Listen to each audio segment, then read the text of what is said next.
तो हेलो दोस्तों। आज के वीडियो पे हम पढ़ेंगे द प्रेसिडेंट। द प्रेसिडेंट को लिखा है शॉन मैकुलन ने, लेकिन ऑथर के बारे में बात कभी और करेंगे। आज जल्दी से इस स्टोरी में घुसते हैं। शॉर्ट स्टोरी है लेकिन काफी बड़ा है, तो मैंने सोचा कि मैं क्यों ना समरी बोल दूं। तो शुरू करते हैं दोस्तों। मैं जितना चाहूँ जितना हो सके उतना शॉर्ट करने का कोशिश करूंगा, बट लेट्स सी। ओके। तो जैसे कि आप देख सकते हो, मैंने सब पॉइंट कर लिया जो मैं आपको बोलूंगा। तो स्टोरी कहाँ पे होता है? 2035 में होता है, और एक काइंड ऑफ डिस्टोपियन फ्यूचर दिखाया गया है इसमें। तो यहाँ पे क्या होता है दोस्तों, जो क्लाइमेट क्राइम्स है ना दोस्तों, उनको बहुत ही सीवियर क्राइम देखा जाता है। ओके। इतना सीवियर कि अगर किसी को मौत का सजा भी मिले तो वो भी कम है, ऐसा। तो देखो, जो लोग दो ईयर 2000 से पहले पैदा हुए थे ना दोस्तों, उनको टिपर्स कहा जाता है। ओके। और उनको ब्लेम किया जाता है कि तुम्हारी वजह से ही क्लाइमेट चेंज हुआ है इतना ज्यादा, इतना ड्रास्टिकली, और अभी का सिचुएशन ऐसा हो गया है। ओके। तो अभी आगे बढ़ते हैं। अब देखो, नैरेटर भी टिपर्स में आता है। तो नैरेटर और बाकी टिपर्स उन लोगों को एक डेजर्ट माइन की तरफ लेके जा रहा है, जहां पे उनका ऑडिट होगा। ओके दोस्तों। तो ऑडिट कह सकते हो, काइंड ऑफ एक ट्रायल है। अभी वो लोग जा रहे हैं एक स्ट्रिप डाउन एसयूवी, मतलब एक ऐसा एसयूवी जिसका मतलब सब कुछ निकाल दिया गया है। जैसे देखो, नो इंजन, सीट और डोर्स। ओके। और उन एसयूवी में खाना एंड पानी रखा हुआ है। और ये जो टिपर्स है वो उन एसयूवी को खींच के लेके जा रहे हैं। ये जो जर्नी है दोस्तों, ये जर्नी पैरों में हो रहा है, मतलब ये लोग चल के जा रहे हैं और कोई फ्यूल या मॉडर्न एनर्जी यूज नहीं कर रहे हैं। ओके। जो इन्वायरमेंट है वो बहुत गर्मी है, क्योंकि एक डेजर्ट है, आप समझ सकते हो। और कुछ कुछ टिपर्स ना, मतलब उस जर्नी में मर जाते हैं दोस्तों। और क्या होता है, ये जो कम्युनिटी था, ये जो माइंड के लोग थे, ये लोग इसको मतलब एक एडवांटेज मानते थे कि अगर लोग मर जाए तो अच्छा ही है, पॉपुलेशन कम हो जाएगा। तो जर्नी में कुछ टाइम लगता है दोस्तों, काफी दिन लगता है। तो अब देखो, हर रात ना दोस्तों, ऑलमोस्ट हर रात नैरेटर से मिलने एक मिस्टीरियस फिगर आता है।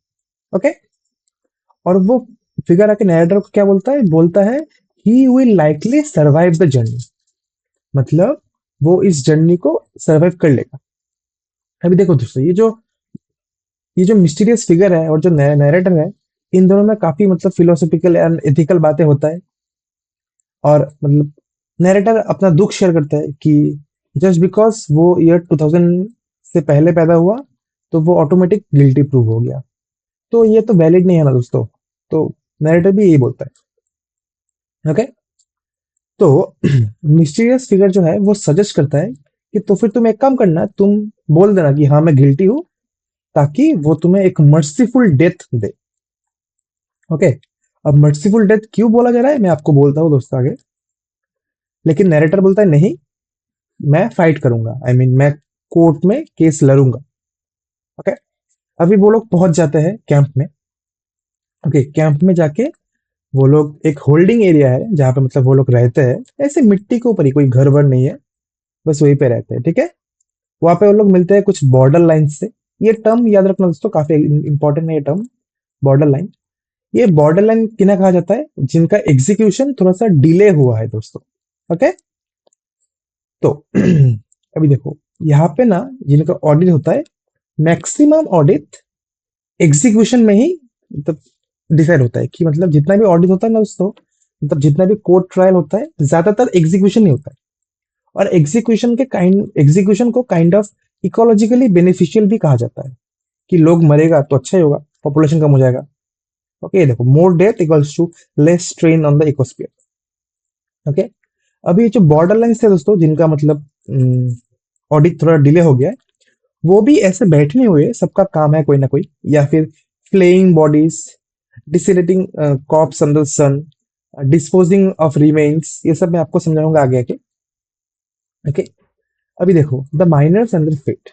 जैसे मैंने आपको बोला था ना दोस्तों, मर्सीफुल डेथ का मतलब ये है दोस्तों कि यहाँ पे ना डेथ से ज्यादा वर्स भी कुछ है, जिससे पनिशमेंट वर्स देन डेथ। अब ये कौन सा पनिशमेंट है, ये है द माइनर्स। अभी देखो, कुछ कुछ लोगों का मतलब क्राइम इतना क्रूअल देखा जाता है कि बोलता है कि तुम टू गिल्टी टू डाई, मतलब तुम मरने से मतलब तुम मरने से भी ज्यादा बुरा एक पनिशमेंट डिजर्व करते हो, ठीक है? तो उनको माइनर्स बना दिया जाता है। ओके, अब माइनर्स कहाँ पे रहते हैं? माइनर्स रहते हैं माइंड टनल्स में। ओके, अब माइंड टनल्स में क्या होता है दोस्तों? जो कॉप्सेस है, मतलब जो मरा हुआ बॉडीज है, वहां पे उनको रखा जाता है। ओके, अभी ये देखो, ये माइंड टनल्स में ना दोस्तों कोई लाइट नहीं है। खाना पता है दोस्तों क्या मिलेगा? तुमको वो लाश के बॉडी में से जो खाना मिल सकता है, तुम वही खा सकते हो बस। और वहां पे जो पाइप लगा हुआ है, उस पाइप से कभी कभी ऐसा होता है ना दोस्तों, आपने देखा होगा पाइप से टपक टपक के पानी गिर रहा होता है। तो वो अगर वो पानी मिले तभी उनको कुछ खाना मिलेगा, मतलब कुछ पानी मिलेगा। तो यही है उनका कंडीशन, और ये डेथ से भी ज्यादा बुरा है दोस्तों। ओके, अभी देखो जो टिपर्स अभी उस सेटलमेंट पे, उस माइन पे आए हैं, जैसे हमारा नैरेटर, ओके, वो भी ऐसे बैठे नहीं हुए, उनको भी काम करना पड़ेगा। ये देखो, फोर्स लेबर इमीडिएटली, ठीक है? और इनफैक्ट उनको अभी दिखाने के लिए लेके जाता है कि देखो अभी कैसे हो रहा है, एग्जीक्यूशन कैसे हो रहा है। ओके, तो अभी हमारा सारे कैरेक्टर्स का इंट्रोडक्शन होता है। तो सबसे पहले हमारा नैरेटर, जो कि मेन प्रोटैगनिस्ट भी है, उसका नाम है जेसन, जो कि 80 साल का है। और इसका ऑडिट कब होगा? कल होगा, नेक्स्ट डे। अभी वो एक और बंदे से मिलता है जिसका नाम है चैज। अब चैज का ऑडिट हो चुका है काइंड ऑफ, और उसको मतलब गिल्टी माना गया है कि उसके अंदर ग्रीड था। ओके, और अभी वो एक जन से बात करता है, उसका नाम है जेम्स फ्रांसिस हैरिंगटन। ये कंडेम हो चुका है कि तुम कंडे हो, तुम पापी हो, तुमको अभी मारेंगे मारेंगे। ओके, अभी देखो ये हैरिंगटन का चार्जेस क्या था? इसका चार्जेस ये था कि ये प्रिटेंड करता था इन लव विद नेचर, लेकिन उसको हार्म करता था। ठीक है, वो फ्यूल भी वेस्ट करता था, और ग्रीड था उसके अंदर, मतलब exploited nature without giving anything back. Okay दोस्तों, अभी देखो हेरिंगटन क्या करता था पहले? Herrington was a moral mushroom hunter in the US who drove an SUV to access wild areas. मतलब समझ रहे हो, ड्रोव एन एसयूवी मतलब फ्यूल वेस्ट करना। ओके, तो देखो एक्सप्लेनेशन ऑफ चार्जेस, वो डिनाई करता है कि उसने कुछ वेस्ट नहीं किया। ठीक है, वो उसके अंदर स्क्वेंडरिंग है, मतलब सब कुछ मिसयूज करने का। फिर उसके अंदर है ग्रीड का, मतलब took from earth for personal gain. Okay, अभी देखो टिपर्स के मतलब विद इन द टिपर्स एक कस्टम था। It was customary for all condemned tippers to share knowledge और लाइफ लेसन बिफोर एग्जीक्यूशन। मतलब मरने से पहले सारे टिपर्स मतलब कुछ ना कुछ बोलते थे। ओके, मतलब ये एक फाइनल जेस्चर जैसा देखा जाता था। ओके, अभी देखो मैं आपको समझाता हूँ ये चीज। तो अभी देखो एग्जीक्यूशन का जो सेटअप था ना दोस्तों, वो कुछ ऐसा था। देख रहे हो ये फोटो? तो ये है, देखो पहले मैं आपको ये बोलता हूँ। Executioner, a 20-year old woman chosen via ballot representing a new climate conscious generation। देखो जो एग्जीक्यूशन करेगा, मतलब एग्जीक्यूशनर, वो बस एक 20 साल का महिला है दोस्तों। ठीक है, महिला भी नहीं, मैं तो इसे गर्ल ही कहूंगा। 20 years old वुमन। देख रहे हो दोस्तों, इसको दिया गया है काम एग्जीक्यूशन करने का।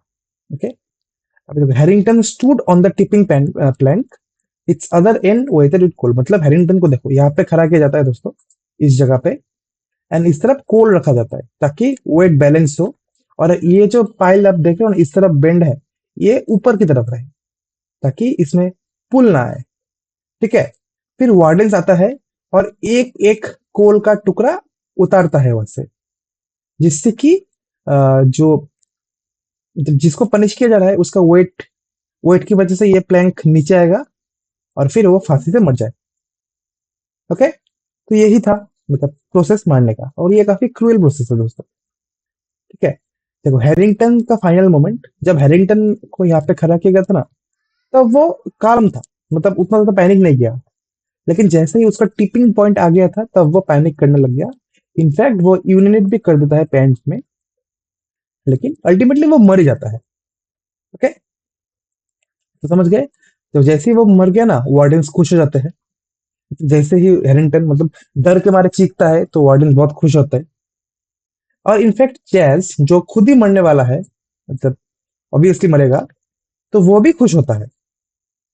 ओके, देखो, there is a long line of condemn people, मतलब इसके बाद अभी भी और भी बहुत सारे लोग हैं जिनको मारा जाएगा। ठीक है, ये देखो, ये एक वुमेन, मतलब एक महिला थी, वो बहुत ज्यादा चिल्लाने लगती है एंड रेजिस्ट करता है कि प्लीज मुझे मत मारो। और उसका जो एग्जीक्यूशन था ना दोस्तों, वो एक 17 साल का बच्चा था बस। और वो मतलब थोड़ा सा गिल्ट में भी था और फियर में भी था कि मैं उसको मारूं कि नहीं। ठीक है, अभी देखो, आफ्टर ईच एग्जीक्यूशन, हर एक मौत के बाद जो जो मतलब कोल को वहां से हटाता था दोस्तों, इस कोल को जो यहाँ पे उतर के नीचे रखता था, इसको वापस से उठा के ऊपर रखता था। ठीक है, और कोल ना देखो जैसे कि डिजर्ट था, तो डिजर्ट का सॉइल काफी ऑलमोस्ट मतलब रेड ही होता है ना, तो कोल भी रेड हो जाता था और ग्लो करता था। और नैरेटर का काम यह था कि तुम उन कोल को ब्रश करो और उनका कलर को इनएक्ट रखो, मतलब ब्लैक होना चाहिए उनका कलर वापस से। ठीक है, अभी देखो वहां पे एक फीमेल वार्डन से मिलती है नैरेटर, मतलब नाम है उसका ओलिविया। तो अभी ओलिविया उसका प्रोफेशन पूछता है कि तुम क्या करते थे पहले। तो नैरेटर बोलता है कि वो एक क्लाइमेटोलॉजिस्ट था, मतलब देख रहे हो दोस्तों, क्लाइमेटोलॉजिस्ट। और वो लोगों को वार्न करता था 1980s के टाइम पे कि तुम मतलब कंसर्न हो जाओ सबके सब, नहीं तो क्लाइमेट चेंज बहुत खराब हो जाएगा, ये सब।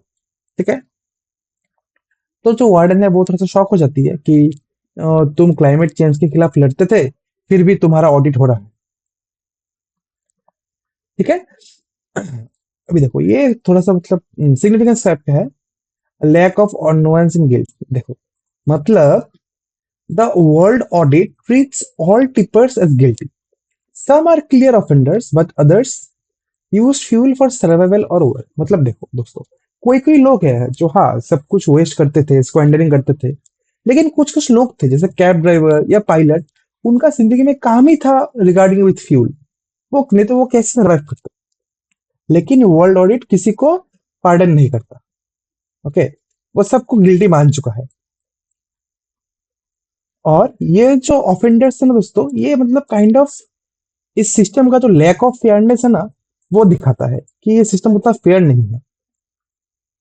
ओके, तो फिर ओलिविया जो है, ओलिविया अपना अपने बारे में थोड़ा सा बताती है। देखिए, तो ओलिविया बोलती है कि वो एक सिस्टम एडमिनिस्ट्रेटर थी, मतलब उसका ऑडिट होने से पहले। और उसको ब्रांडिंग मिला एस, स्क्वेंडरी, मतलब रिसोर्सेस वेस्ट करने के लिए। ठीक है, और ये ब्रांडिंग कहाँ पे हुआ, ब्रांडिंग हुआ उसके थाई पे। ओके, और इनफैक्ट वो एग्री भी करती है कि हाँ आई डिजर्व दिस पनिशमेंट। ठीक है, और भी थोड़ा चीज होता है, जैसे ओलिविया ना आई मीन हमारे जेसन को बोलती है कि चलो सेक्स करते हैं, लेकिन ऑब्वियसली जेसन इग्नोर करता है। तो ऐसा कुछ सीन होता है। ओके, अभी देखिए, ये जो चेस है जिसका अभी मतलब इसको गिल्टी पाया गया है ग्रीड में, चेस क्या करता है, चेस ओलिविया का लेक को थोड़ा सा मतलब गंदी नजर से देखता है दोस्तों, फर्क की नजर से। और वो दोनों मतलब हंसते हैं, काइंड ऑफ एक मोमेंट बनता है उनके बीच में। ओके, तो देखो, ओलिविया के बारे में भी थोड़ा सा और बताया गया है। ओलिविया का बर्थ हुआ 2001 में। सो वो एक टिपर नहीं है, लेकिन वो उसने मतलब थोड़ी बहुत गलती की है। ओके, इसीलिए उसको पनिशमेंट मिला है। देखो, विक्टिम गिवन लीनियंसी, जो विक्टिम्स है ना दोस्तों, देखो जैसे कि मैंने बोला, जो 2000 से पहले पैदा हुआ उनको टिपर्स कहा जाता है, और उनके बाद वाले को विक्टिम्स। ठीक है, अच्छा विक्टिम्स है इनको थोड़ा सा कम पनिशमेंट मिलता है। ओके, देखो, तो प्रीवियसली क्या था, प्रीवियसली ना ओलिविया का वेट था 260 पाउंड्स, मतलब समझ रहे हो दोस्तों, बहुत ज्यादा वेट, क्योंकि वो अनहेल्दी खाना खाती थी एंड अनहेल्दी ड्रिंक्स भी लेती। ठीक है, लेकिन उसका बिहेवियर अनइंटेंशनल था, मतलब अनइंटेंशनल था, कोई ग्रीड में नहीं करती थी वो लोग वो ये सब। लेकिन अभी उसका वेट 130 हो गया, मतलब देख लो हाफ से भी ज्यादा कम। और इसलिए उसको एक सेकेंड क्लास पनिशमेंट मिला, जो कि है ब्रांडिंग। वैसे जो रेट्रीब्यूटर है, तो वो चाहता था कि ओलिविया को फर्स्ट क्लास सर्विस मिले, लेकिन कोई बात नहीं, वो बच गई। ठीक है, तो फिर मतलब नैरेटर भी अपने आप में थोड़ा सोचने लगता है कि ये ग्लोबल मतलब कितना ज्यादा चेंज हो गया, कितनी जल्दी चेंज हो गया। सबसे पहले क्या हुआ था, सबसे पहले मतलब जो लोग विक्टिम्स थे ना क्लाइमेट चेंज का, उनके बीच में रायट्स हुआ। ठीक है, और ये बहुत जल्दी फैल गया क्योंकि इंटरनेट था, तब था उस टाइम पे। ठीक है। फिर एक मूवमेंट फॉर्म हुआ जहां पे लोग मतलब कैपिटलिज्म से दूर चले गए, इनफैक्ट सभी चीजों से दूर दूर चले गए। ओके। और इस मूवमेंट में बहुत सारे लोगों ने मतलब ज्वाइन किया, जिसकी वजह से इकोनॉमी एकदम बुरी तरह से गिर गया। ठीक है। जो former elites had to look for real jobs but it was too late. ठीक है। तब और कुछ बचा नहीं हुआ था ऑलमोस्ट दोस्तों, जैसे क्लाइमेट चेंज इतना खराब हो चुका था, climate was already damage, famine hit the west and currency lost meaning. मतलब पैसा का वैल्यू अब खत्म हो गया ऑब्वियसली, जैसे कि हम मूवीज मतलब डिस्टोपियन मूवीज या सीरीज में देखते हैं। ठीक है। Economic growth became seen as toxic like cancer.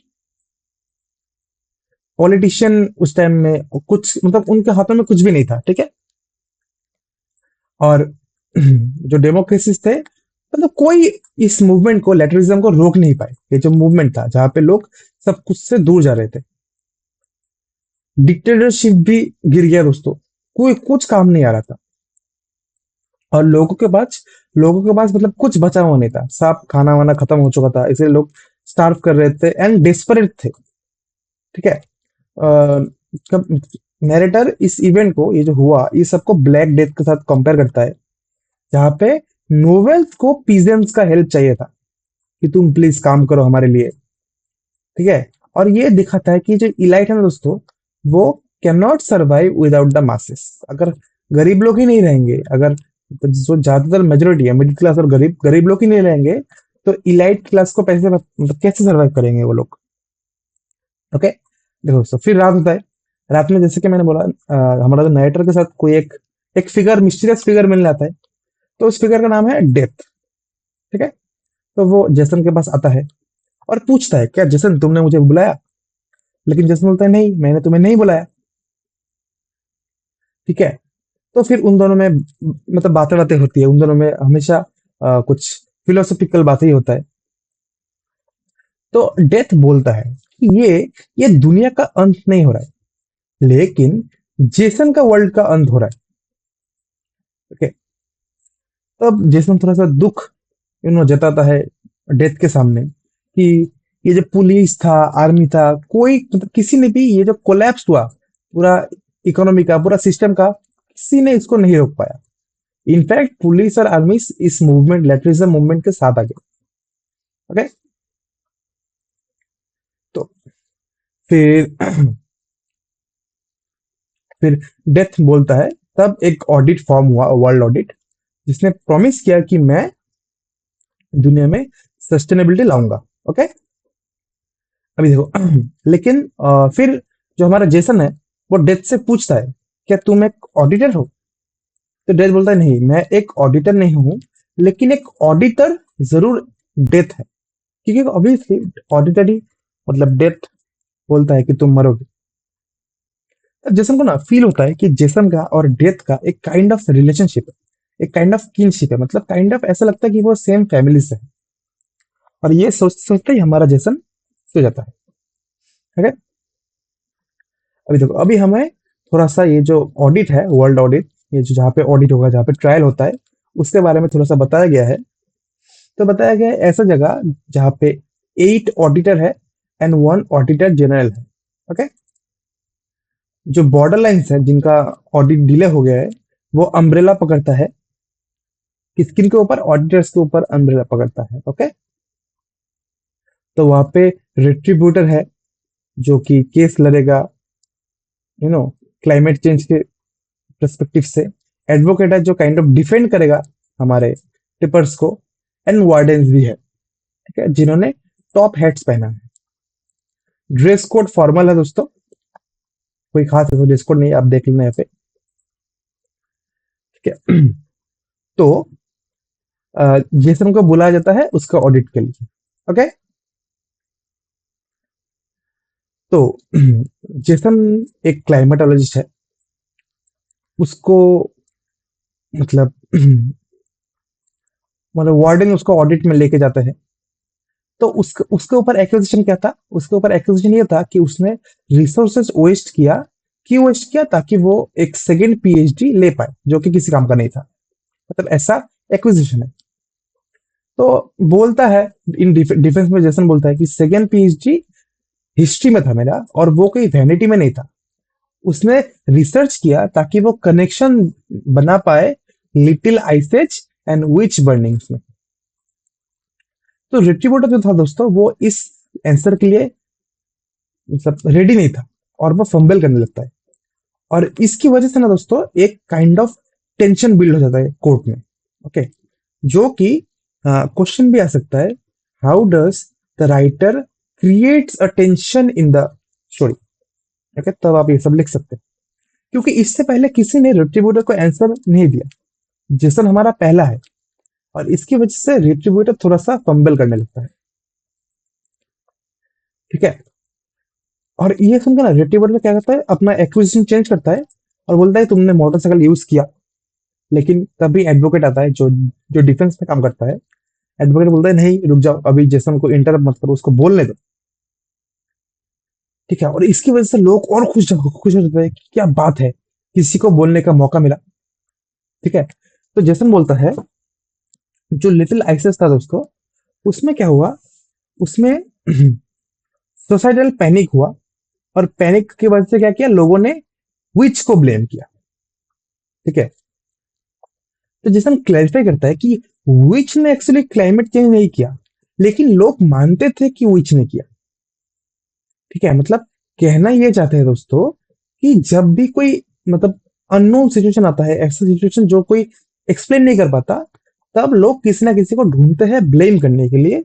जैसे कि आज का ऑडिट सिस्टम टिपर्स को ढूंढता है ब्लेम करने के लिए कि तुम्हारी वजह से सब कुछ हुआ। ओके, देखो, highlights of blame and irrationality mirrors the modern climate crisis. ठीक है, तो तो जेसन बोलता है कि ये जो विच ट्रायल थे ना दोस्तों, वो बहुत ज्यादा सेकुलर था एंड विलेज ड्रिवन था। मतलब लोग जानबूझ के विच को मारते थे। ठीक है, तो जो ऑडिटर जनरल था, जो मेन हेड था, वो जेसन का क्रेडेंशियल थोड़ा सा मान लेता है और उसको बॉर्डर लाइन घोषित कर देता है। ठीक है, जो नेक्स्ट ऑडिट होता है वो होता है किरेन हार्ली का। अब उसके ऊपर एक्विजिशन ये है कि उसके पास एक जेट स्की था। ओके, तो उसको गिल्टी मान लिया जाता है। कोई डिफेंस अलाउड नहीं है उसके लिए, क्योंकि ऑब्वियसली वोट हो गया, और क्योंकि वो मतलब जेट स्की चलाता था, तो बहुत ज्यादा फ्यूल भी यूज करता था। Direct death. ओके, अभी देखो, बात करेंगे हम life among the border lines के। ओके, रिलीजियन इज अनपॉपुलर, मतलब तब रिलीजन का कोई कोई इंपॉर्टेंस नहीं रहा दोस्तों। और बॉर्डरलैंड क्या करते थे, अपने आप में थोड़ा सा मतलब मस्ती मजाक कर लेते कभी कभी, मतलब मूवी का सीन रिएक्ट करते, मतलब रिक्रिएट करते थे। तो मतलब उन दोनों में, मतलब उन लोगों में, वो लोग खुद में कुछ ढूंढ लेते हैं एंटरटेनमेंट के लिए। ओके, देखो जैसे कि मैंने बोला, a musical performance with actors, live orchestra, audience actively participates, dancing, singing and coating line. मतलब रात में क्या करते थे वो लोग, रात में नहीं, आई मीन ऑडिट खत्म होने के बाद, जो बॉर्डर से जो लोग जिंदा बच गए थे, वो लोग क्या करते, वो लोग खुद ब खुद में डांस करते थे, गाना गाते थे, एंड ये सब करते थे। एंड इनफैक्ट ऑडी मतलब जो ऑडियंस थे, ऑडियंस इन लोग का कुछ इंटरप्ट नहीं करते थे, बस नजर रखते थे कि कोई भाग ना जाए।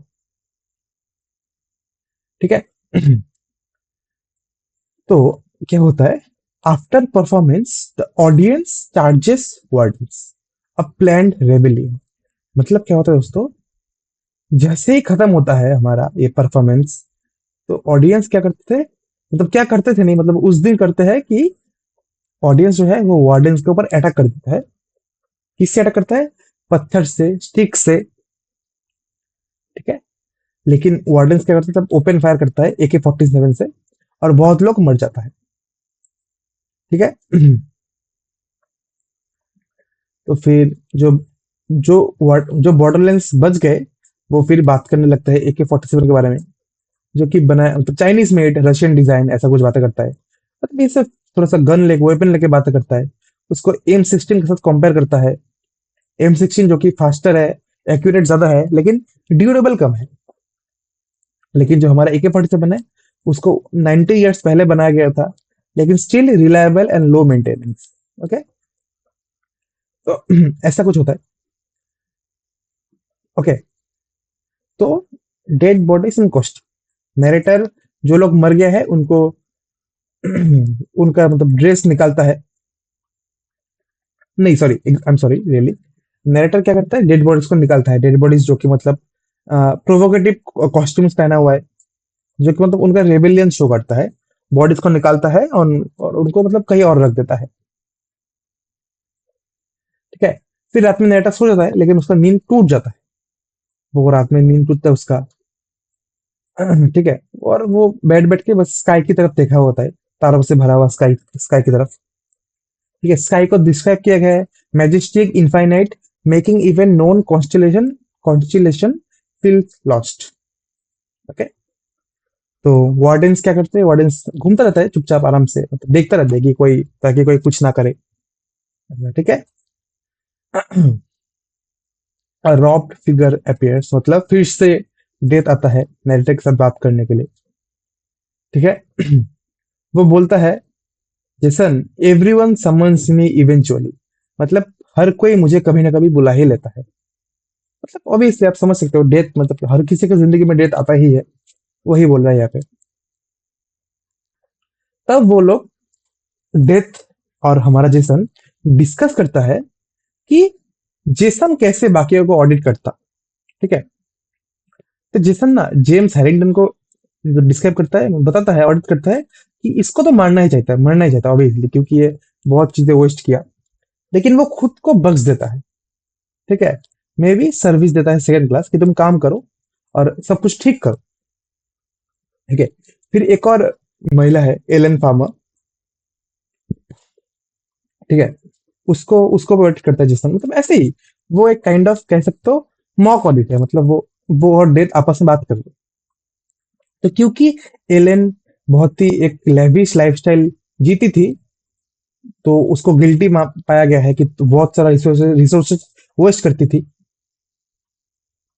ठीक है, लेकिन सॉरी दोस्तों, फिर से सॉरी, क्या हुआ, उसको वर्डिक दिया गया था कि वो मर, मतलब उसको मार डालो, लेकिन जेसन बोलता है नहीं, तुम उसको फर्स्ट क्लास सर्विस दो, कि हाफ लाइफ रिपेयर, मतलब तुमने हाफ लाइफ एंजॉय किया, अभी आधी जिंदगी रिपेयर करो, कि तुमने जो जो खराब किया वो भी ठीक करो। तो ऐसे ही तो दोस्तों दुनिया ठीक होगा। अगर तुम सबको मार ही दोगे तो अल्टीमेटली दुनिया ठीक कैसे होगा, जिसका कॉज केस यही है। ठीक है, तो क्या होता है दोस्तों, 2 दिन में ना 200 ऑडिट हो चुका होता है, और बस 12 लोगों को एडजर्न किया गया है, मतलब उनका केस थोड़ा सा लंबा चलेगा अभी, और जिसमें जेसन का भी इंक्लूडेड है। ठीक है, वहां पे वो लोग वापस से बात करते हैं क्रेग ब्रांड के बारे में, जो कि एक स्ट्रीट रेसर था और क्लाइमेट डिनायर था, मतलब वो कभी एग्री नहीं करता था कि क्लाइमेट चेंज हो सकता है, तो उसको मौत मिलता है वापस से। ठीक है, तो जेसन अपने आप को इनोसेंट मानता है दोस्तों। ठीक है, और वो ना रेट्रीब्यूटर से ज्यादा मतलब कॉम्पेशनेट है। ठीक है,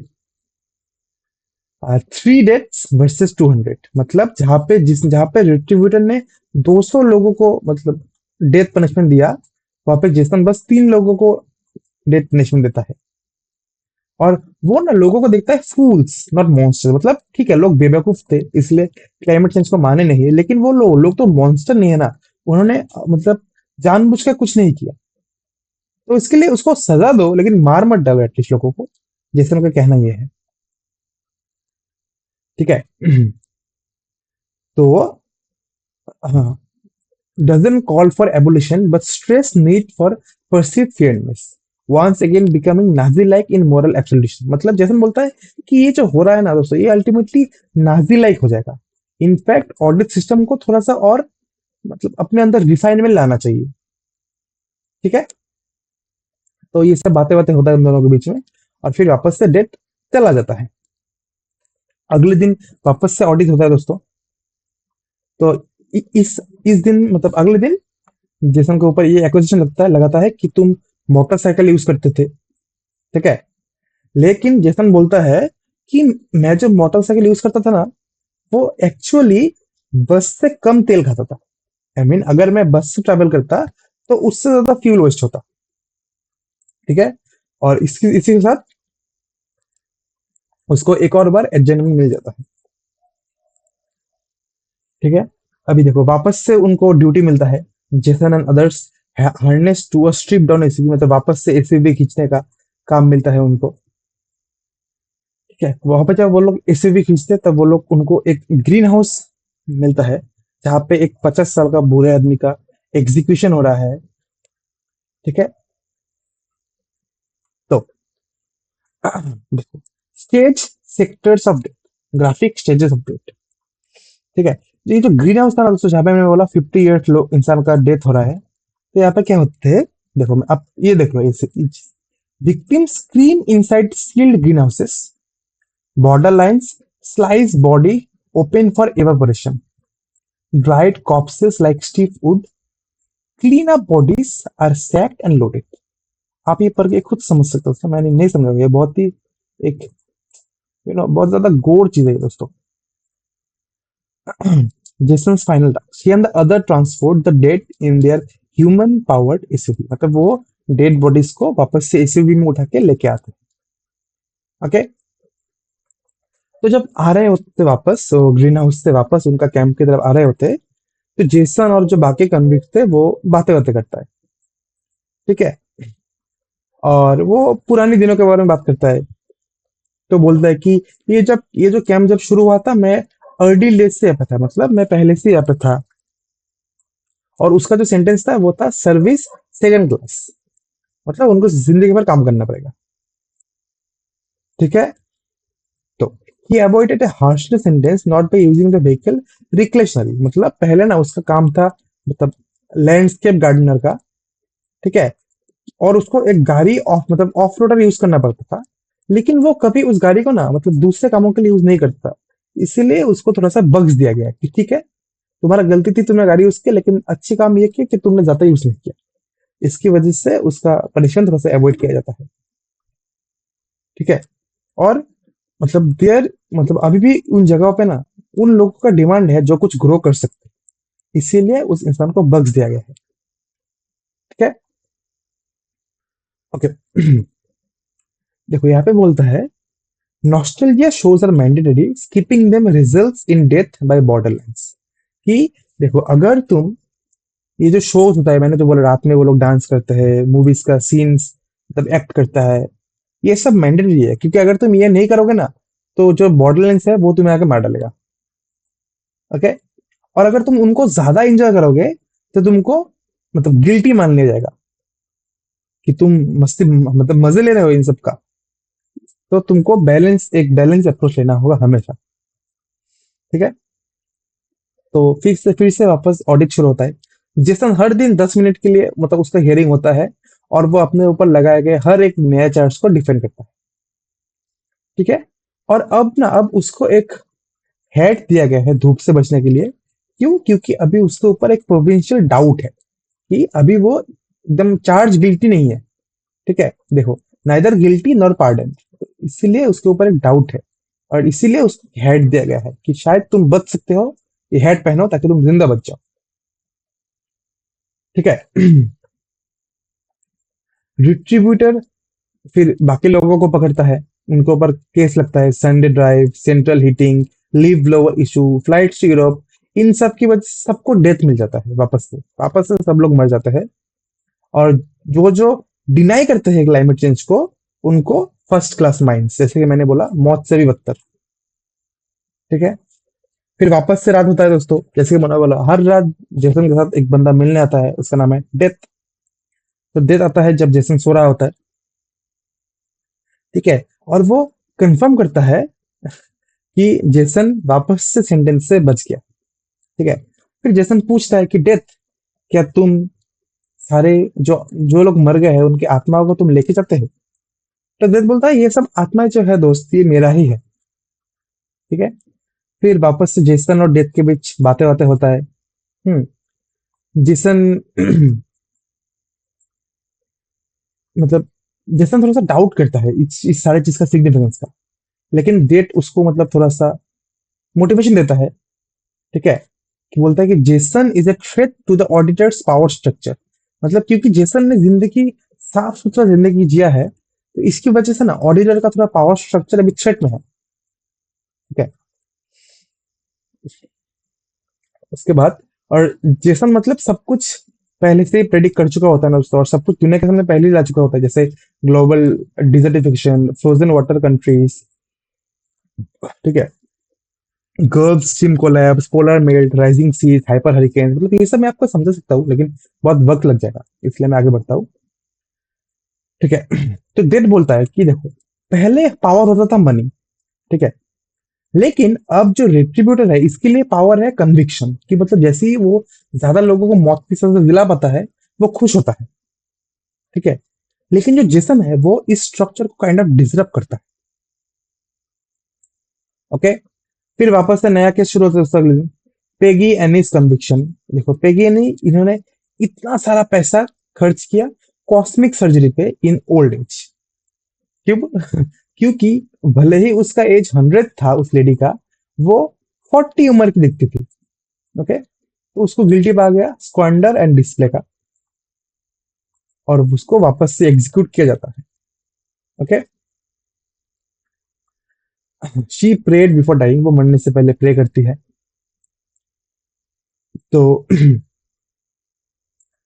narrator's companion chairs had been with her the night. अब देखो, ये जो लेडी मर गई दोस्तों, पेगी एन के साथ चेयर्स ने पिछले रात में ही रात बिताया। तो आप समझ सकते हो क्या हुआ होगा। तो नरेटर तब मान लेता है कि शायद वो औरत तभी मर गई होगी जब तुम्हारे साथ उसने रात बिताया, मतलब मोरली तो एटलीस्ट सभी मर गई होगी। तो उस रात एक व्हील चेयर रेस भी होता है कैंप में। ठीक है। देखो अभी से ये थोड़ा सा इंटरेस्टिंग है दोस्तों। Evening event features racers using wheel chair of the executed. मतलब जो लोग मर गए थे ना दोस्तों, उन लोगों का व्हील चेयर उठाते थे, और ऑलमोस्ट आप कह सकते हो बॉर्डर लाइन्स का बीच में रेस होता था। ठीक है। वो उन व्हील चेयर को रेस कार की तरह डेकोरेट करते थे, और फिर इंजन साउंड फेक किया जाता था कार्डबोर्ड के साथ, और मतलब टिपर और बॉर्डर लाइन देखते थे वो रेस, मतलब उनको मजा आता था देख के। और वार्डन उनके रिएक्शन मॉनिटर करता था, और इस रेस की वजह से 5 लोग मर गया कार्डियक अरेस्ट में, हार्ट अटैक में। ठीक है। लोग ना इस मृत्यु को, इस मौत को ज्यादा अच्छा मानते थे। ठीक है। क्योंकि पता नहीं उनको अगर पनिशमेंट मिलेगा तो कैसे टाइप का पनिशमेंट मिलेगा, तो इसीलिए वो वो सोचते थे कि अगर हम ऐसे ही मर गए तो ज्यादा बेटर है। अभी जो लोग इस रेस में जीतते थे उनको डबल वाटर मिलता था। ठीक है। और वो क्या करते थे, उन वाटर को स्प्लैश करते थे, जैसे लोग शैंपेन को स्प्लैश करते थे। फिर इन सब के बाद, ये सब रेस के बाद कॉन्सर्ट होता है, गाना वाना चलता है, और मजा आता है लोगों को। ठीक है। और देखो वापस से, तो नैरेटर जो है हमारा नैरेटर ट्रायल फिर से सर्वाइव कर देता है। ठीक है। और उसका सर्वाइवल काइंड ऑफ कह सकते हो सब लोगों से ज्यादा लंबा मतलब चल गया। इतना लंबा ट्रायल कभी भी किसी का नहीं हुआ था। ठीक है। तो फिर अभी रिट्रीब्यूटर एक अलग टाइप का क्वेश्चन लाता है उसके ऊपर। रिट्रीब्यूटर बोलता है कि तो फिर तुमने क्लाइमेट चेंज के खिलाफ लड़ मतलब और क्यों नहीं फाइट किया, मतलब और जिजा से क्यों नहीं फाइट किया, तुम इस वजह से गिल्टी हो। ठीक है। लेकिन नैरेटर मतलब रिफ्यूज एक्सट्रीम एक्टिविज्म, मतलब वो ज्यादा लोगों को एक्सट्रीम तक फोर्स नहीं करना चाहता था। ठीक है। तो लेकिन वो अपने हिसाब से जितना कर पाता था वो उतना करता था। Turn off electronics when unused, used energy efficient lighting, relied on solar and rechargeable tech. Okay. समझ गया तो दोस्तों। इनफैक्ट जैसन 2 मिनट शावर लेता था, और जो पानी शावर के टाइम पे यूज होता था उनको वापस से यूज करता था कपड़े धोने के लिए। ठीक है। इनफैक्ट वो कॉन्फ्रेंसेस एंड मीडिया में भी बात करता था, और kind of contracting claims he kept his efforts private, वो अपना एफर्ट्स प्राइवेट ही रखता था, ज्यादा शो नहीं करता था लोगों को। ठीक है। उसका ट्रायल को 15th एडजर्नमेंट मिलता है, मतलब वापस से उसका ट्रायल डिले हो जाता है। ओके। फिर मतलब एक जेसन के ऊपर एक इन्वेस्टिगेशन भी होता है कि वो जो बोल रहा है वो सच है कि नहीं, ये सब चेक करने के लिए। और जैसे लेकिन जेसन अपने आप में बहुत कॉन्फिडेंट है, वो मानता है कि उसने कुछ गलत किया नहीं है, तो उसको मतलब उसको क्यों गिल्टी माना जाएगा? तो वो जानता है कि वो इनोसेंट ही पाया जाएगा, ऑब्वियसली। ठीक है। अभी देखो दोस्तों, एक और चीज है, जो लोग मतलब खुद ब खुद मर जाते हैं ना, आई मीन हार्ट अटैक से या किसी और इवेंट से, तो उनको ऑटोमेटिक गिल्टी माना जाता है। ओके। कुछ कुछ लोग तो वेदर की वजह से ही मर जाते थे, क्योंकि आपको समझ में आया आया होगा डेजर्ट में कैसा वेदर होता होगा। ठीक है। और जो लोग मर जाते थे ना, उनका कपड़ा को निकाल के ब्लैंकेट बनाया जाता था। ओके। कुछ इंटरटेनमेंट नहीं था, जैसे कि मैंने आपको बोला, वो लोग गाना गाते थे, गॉसिप करते थे, स्टोरी टेलिंग होता था, डांसिंग होता था, और सेक्स भी किया जाता था एंटरटेनमेंट के लिए। ठीक है। अभी देखो, उस रात कैस एक एस्केप प्लान बनाता है। ये थोड़ा सा इंपॉर्टेंट है दोस्तों, क्वेश्चन आ सकते हैं ऐसे। ठीक है। वो बोलता है कि वो उसने वेपन्स को छुपाए रखा है, छुपा के रखा था टिपिंग ईयर आने से पहले। ठीक है। और वो जेसन को इनवाइट करता है कि तुम चलो, तुम भी मेरे साथ भागो। लेकिन जो नैरेटर है, जो जेसन है, वो बोलता है नहीं, इसमें बहुत खतरा है, और एस्केपिंग वाज सुसाइडल, कि मतलब हम मर भी सकते हैं अगर हमने भागने का कोशिश किया तो। ठीक है। तो चेयर्स फिर अपना एक वेपन दिखाता है, बोलता है कि देखो, मैंने बुलेट चोरी कर लिया और मैंने एक वेपन भी बना लिया, ताकि अगर कोई मेरे पीछे है तो मैं उसको मार डालूंगा। जेसन बोलता है कि नहीं, मैं नहीं भागूंगा, इनफैक्ट मैं कोर्ट में झगड़ा करके ही जीतूंगा, लीगल बैटल से ही जीतूंगा। ठीक है। तो जेसन को पता चल जाता है कि ऑब्वियसली चेस तो भागेगा। फिर जेसन सो जाता है। फिर जैसे सोता है, आपको पता ही है ऑलमोस्ट, हर रात जेसन के साथ मिलने कोई आता है, वो डेथ होता है। तो डेथ आके बोलता है कि चेस मर गया। तो चेस ना, जो ग्रीन हाउस एरिया था जहाँ पे मैंने बोला था आपको पहले, एक एक मतलब एक एग्जीक्यूशन वहां पे हुआ था, उस तरफ की तरह भागने लगता है। और इनफैक्ट उसके साथ एक और औरत भागती है, ओलिविया, जो कि मैंने आपको पहले ही बोला था ना दोस्तों, ओलिविया एक वार्डन है वहां पे। लेकिन ओलिविया धोखा दे देता है चेस को, मतलब एक्ट एक्ट करता है कि वो चलो उससे भागेगा, लेकिन अल्टीमेटली चेस को बैकस्टेप कर देता है, जिसकी वजह से चेस मर जाता है। एक्चुअली मर नहीं जाता, मतलब उसको बाद में किसी और तरीके से मार दिया जाता है, लेकिन कोई गोली वेस्ट नहीं होता चेस को मारने के लिए।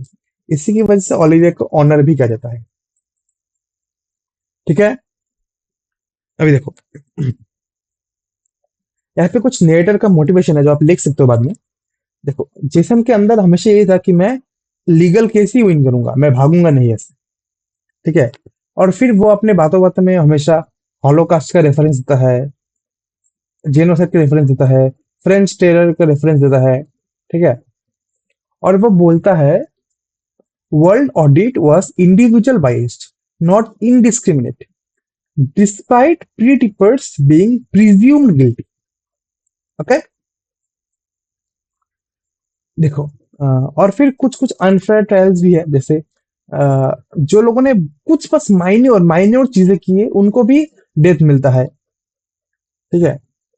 तो ये सब के बारे में जेसन बोलता है डेथ को।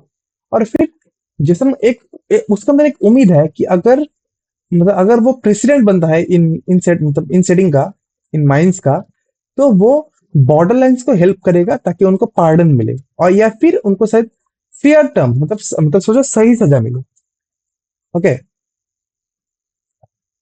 तो तो जब डेथ आता है जेसन से मिलने, सब कुछ साइलेंट हो जाता है, सब कुछ पीसफुल हो जाता है। ठीक है। तो तब ना जेसन देखता है कि वो जो डेथ है, वो थोड़ा थोड़ा जेसन की तरह दिखने में लग रहा है दोस्तों। ओके। देखो, begin to resemble Jason both in look and voice. फिर डेथ जेसन को बोलता है तुम्हें पार्डन कर दिया जाएगा। ठीक है। और बोलता है कि मैं आज तुम्हारे लिए नहीं, मैं तुम्हारे लिए नहीं आया हूं, मैं किसी और के लिए आया हूं। ठीक है। अभी देखो, अगले दिन जब जेसन का ऑर्डर ऑडिट होता है, तब पाया जाता है नॉट गिल्टी। ठीक है। मतलब उसको स्क्वांडरिंग भी मतलब नहीं पाया जाता है, और डिस्प्ले भी नहीं पाया जाता है ऑब्वियसली। उसका जो ट्रायल था वो 16 दिन का था दोस्तों, 4 टाइम लॉन्गर देन नॉर्मल। मतलब नॉर्मली 4 दिन से ज्यादा नहीं होता। No appeal possible. रिट्रीब्यूटर के पास और कोई केस नहीं था। अगर रिट्रीब्यूटर और भी ज्यादा केस करता तो रिट्रीब्यूटर को भी गिल्टी पाया जाता फॉर स्क्वांडरिंग। ठीक है। तो ऑडिटर बोलता है, ऑडिटर जनरल जो है वो बोलता है, जेसन ने अपनी जिंदगी अपनी जिंदगी बहुत रिस्पॉन्सिबिली जिया है। ठीक है। और लोगों को एजुकेट किया है क्लाइमेट चेंज के बारे में। और इसकी वजह से ही जेसन को प्रेसिडेंट बना दिया जाता है दोस्तों। ठीक है। मतलब सबसे हाई पोजीशन। और बोलता है कि अब तुम शेप करोगे फ्यूचर ऑडिट्स को। ओके। अब जेसन मतलब मानना नहीं चाहता ये सब। ठीक है। वो अपने आप को अनडिजर्विंग मानता है और बोलता है कि नहीं, मैं शायद किसी और काम में ज्यादा वर्दी रहूंगा। ठीक है। लेकिन देखो एक चीज भी है दोस्तों, अगर उसने इसको रिजेक्ट कर दिया तो उसको ग्रीडी माना जाएगा कि तुम किसी और चीज के लिए ग्रीडी हो, तो उसको वापस से डेथ सेंटेंस मिल जाएगा दोस्तों। तो अल्टीमेटली जेसन हॉल प्रेसिडेंट बन जाता है। ठीक है। जिसकी वजह से setting hard standards for all future audits. मतलब देखो दोस्तों, अब जो ऑडिट होगा ना दोस्तों, वो जेसन जेसन की लाइफ को एग्जाम्पल रख के किया जाएगा। और जैसे कि देखा गया है, जेसन की लाइफ बहुत ज्यादा परफेक्ट है। तो इसकी वजह से ज्यादा लोग बच ही नहीं पाएंगे इस ऑडिट में। अभी तक जितने लोग बचते थे उससे भी ज्यादा कम लोग बचेगा। ओके। देखो, borderline trippers will be judged against his precedent, leading to a surge in execution। ठीक है। देखो, और इससे ना जेसन को भी बहुत ज्यादा मतलब जेसन भी बहुत ज्यादा डिस्टर्ब हो जाता है कि मैं कभी नहीं चाहता था कि ये हो। फिर जेसन समझता है कि सिर्फ बहुत कम नंबर ऑफ बॉर्डर लाइन्स को मर्सी मिलेगा, क्योंकि जेसन का जिंदगी ऐसा था। ठीक है। जेसन एक्चुअली टिपर्स का हेल्प करना चाहता था, लेकिन अब अपने आप को रिस्पॉन्सिबल मानता है। क्यों? क्योंकि अब उसकी वजह से मास एग्जीक्यूशन होगा और ज्यादा लोग मरेंगे। ठीक है। अभी देखो, Jason began merging with death both figuratively and literally. Overcome by guilt, he expresses he can no longer live with what he has become.